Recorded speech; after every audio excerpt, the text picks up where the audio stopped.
L'Ajuntament de la Garriga s'ha compromès a pagar els seus impostos a l'Agència Tributària Catalana. Així ho ha explicat aquest dimecres l'alcaldessa del municipi, Meritxell Budó, durant el ple municipal.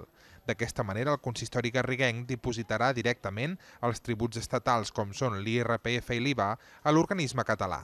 Per Budó és una decisió que ja van avisar que farien quan fos possible i ara ja existeix la tecnologia necessària per dur-ho a terme.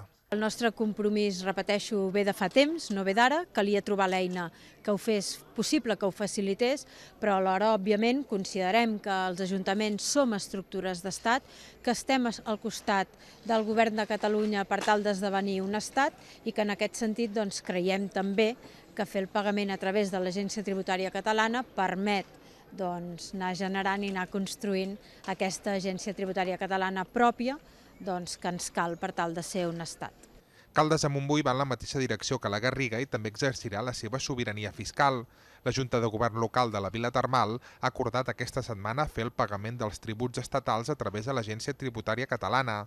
L'any 2013, un acord de ple de l'Ajuntament de Caldes ja va manifestar la voluntat del municipi d'exercir la seva sobirania fiscal.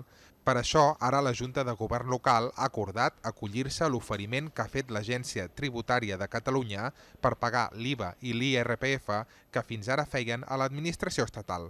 L'Associació de Municipis per la Independència calcula que ja hi ha més de 70 ajuntaments i administracions locals que estan exercint la sobirania fiscal i 174 més que han aprovat mocions per fer-ho properament.